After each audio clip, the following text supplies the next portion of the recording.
उत्तर पूर्वी दिल्ली के सबसे बड़े अस्पताल गुरु तेग बहादुर में कक्षा 10वीं व 12वीं की कक्षा में 75% से ज़्यादा नंबर के साथ उत्तीर्ण करने वाले मेधावी छात्र छात्राओं तथा नीट, आईआईटी, इंजीनियरिंग, सेल्ट, MBA, entrance exam, SSC, UPSC तथा सिविल सर्विस में सफलता हासिल करने वाले छात्र छात्राओं को Samata Sainik Dal, all India SC ST OBC और minority doctor and employees association Delhi के द्वारा यूसीएनसी एंड जीटीबी अस्पताल द्वारा छात्र छात्राओं को सम्मानित किया गया और कैरियर काउंसलिंग भी छात्र छात्राओं को दी गई।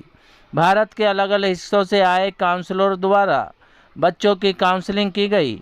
इस कार्यक्रम में करीब 500 बच्चों ने रजिस्ट्रेशन कराया था, जिसमें 300 बच्चे काउंसलिंग के लिए उपस्थित रहे।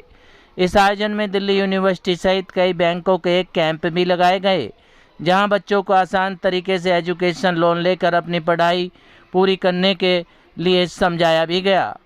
इस कार्यक्रम को चार चांद लगाने के लिए क्षेत्रीय विधायक राजेंद्र पाल गौतम, प्रमुख समाज सेवी जितेंद्र सिंह संटी और कौंडली से विधायक ने कार्यक्रम में आए छात्र छात्राओं का मनोबल बढ़ाया और मेहनत से पढ़ाई करने के लिए उन्हें जागरूक भी किया। क्या कुछ कहना था इन नेतागणों का, देखिए खास रिपोर्ट। अच्छी बात है, जिन्होंने मेहनत की है बच्चों ने, उनके लिए सम्मानित कर रहे हैं। और पहले ऐसा होना चाहिए कि बड़े बड़े लोगों से बच्चों को हौसला अफजाई के लिए ये काम डॉक्टर धनंजय जी हर समय साल में कोई ना कोई नया काम डॉक्टर धनंजय जी करते हैं और धर्म से जुड़े हुए हैं, समाज से जुड़े हुए हैं। तो इसलिए ऐसे काम होने चाहिए और करना चाहिए, जिससे कि मतलब लोगों को प्रेरणा मिले और लोग आगे बढ़े, अपना कार्य करते रहें। ये अच्छा है, बच्चों को का मोरल बढ़ाना चाहिए। जो बच्चे मेहनत करते हैं और अच्छे नंबर लेके आते हैं, अगर उनको प्रोत्साहित किया जाएगा तो जो बाकी उनके छोटे भाई बहन हैं, जब वो देखेंगे कि हमारे भाई या बहन ने अच्छी मेहनत की, अच्छे नंबर ले आए, तो फिर उसके अंदर भी उत्साह बढ़ेगा और वो भी मेहनत करेगा। लेकिन इसके साथ साथ मैं एक बात और कहना चाहता हूँ, आज जो देश के हालात हैं, देश में एजुकेशन को सिस्टमेटिक तरीके से महंगा करके आम लोगों की रीच से बाहर कर दिया गया है। यानी अब केवल पैसे वाले लोगों के बच्चे ही हायर एजुकेशन ले पाएंगे। गरीब तो छोड़ दीजिए, मजदूर किसान तो छोड़ दीजिए, जो आम मध्यम वर्ग के जो लोग हैं उनके भी बच्चे हायर एजुकेशन नहीं ले पाएंगे, उसका फीस का खर्चा वो नहीं उठा पाएंगे, जो पूरे देश के लिए बेहद शर्मनाक है, निंदनीय है। और सरकार को न्यू एजुकेशन पॉलिसी को खत्म करके पुरानी एजुकेशन पॉलिसी को लागू करना चाहिए और कम से कम सरकारें पढ़ाई का खर्च तो खुद उठा लें। जो बच्चा मेहनत कर रहा है, पढ़ना चाहता है, कुछ बनना चाहता है, देश का नाम रोशन करना चाहता है, वो पढ़ के जब क्वालिफाइड होकर आएगा तो देश को आगे बढ़ाएगा। लेकिन अगर उसकी प्रतिभा है और प्रतिभा पैसे की वजह से दब जाए, वो पढ़ ही ना पाए, तो बच्चों का तो कोई भविष्य बनेगा नहीं। सरकार खुद साजिश के तहत आम दलित, पिछड़े, आदिवासी, गरीब जो बच्चे हैं या मजदूर किसान के जो बच्चे हैं, वो चाहती नहीं कि उनके बच्चे पढ़ लिख के आगे बढ़े। पहली तो दुखद ये है। दूसरी बात, जिस तरह आजकल पूरे देश के अंदर जिस तरह की वीडियो आ रही है, और वो वीडियो दिल दहला देती है। और जिस तरह मणिपुर के मुख्यमंत्री जी ने कहा कि ये एक वीडियो है, ऐसी तो सैकड़ों घटनाएं हुई हैं।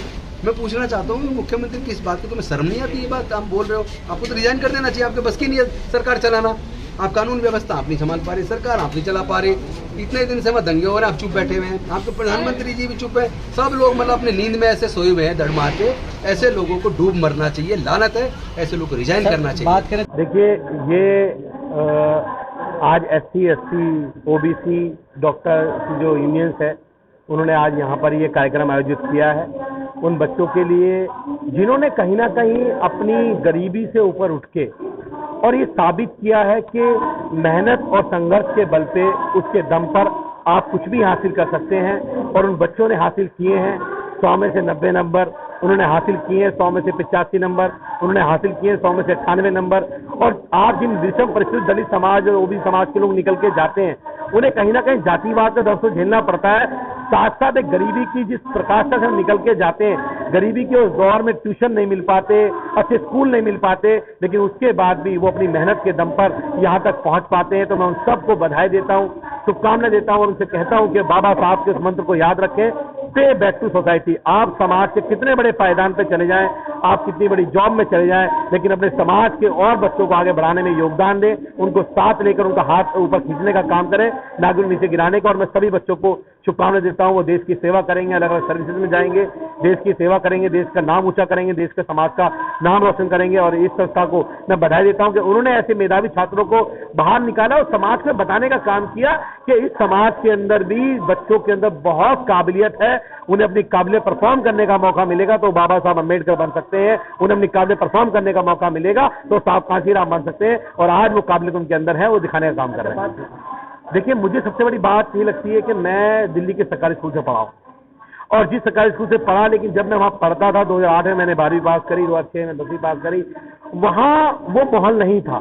क्लासरूम टूटे हुए थे, टॉयलेट टूटे हुए थे, टीचर पढ़ाते नहीं थे, स्कूल में क्लासरूम में बोर्ड नहीं होता था, मास्टर के पास चौक नहीं होती थी, बहुत अव्यवस्था थी। लेकिन मैं धन्यवाद करता हूँ अरविंद केजरीवाल जी का, जब से सरकार आई है उन्होंने गरीबों के बच्चों को एक अलग तरह का कॉन्फिडेंस दिया है। दलितों के, पिछड़ों के बच्चों को, जिन्हें लगता था कि सरकारी स्कूल में पढ़ना एक अभिशाप है, आज उनको लगता है कि वो सम्मान की जिंदगी के साथ सरकारी स्कूल में पढ़ पाते हैं। और मुझे खुशी होती है जब मेरी विधानसभा के अंदर स्कूल में पढ़ने वाले रिक्शे वाले का बच्चा, प्रेस वाले का बच्चा जेईई का मेन एग्जाम के लिए करके जाता है, IIT का एग्जाम के लिए करके जाता है। तो ये सभी हो सकता है जब सरकार कहीं ना कहीं प्रतिबद्ध हो उस समाज को बराबरी पे लाने की बात करने की, और जब वो 12वीं पास करके जाता है तो जय भीम मुख्यमंत्री जैसी योजना है उसको आगे बढ़ाने में काम करती है, उसको आगे ले जाने में काम करती है। लेकिन हाँ, बहुत सारे अधिकारी ऐसे हैं, अफसर हैं जो कहीं ना कहीं इस योजनाओं को रोकने का काम करते हैं, जैसे गवर्नर के माध्यम से, क्योंकि बीजेपी ये चाहती नहीं है कि देश में गरीबों के बच्चों को बराबरी, समान अधिकार मिले, समान शिक्षा मिले। लेकिन संघर्ष जारी है और जीत सच्चाई की होगी, ईमानदारी की होगी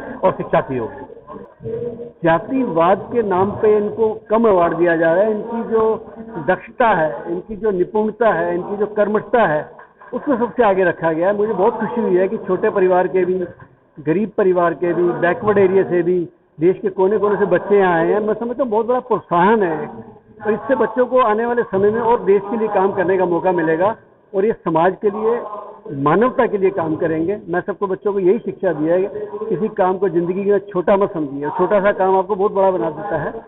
इसलिए मैं कहता हूँ कि कौन कहता है कि आसमान पे सुराख हो नहीं सकता, एक पत्थर तो तबीयत से उछालो यारो, और वो आप मेहनत करेंगे तो आगे बढ़ेंगे।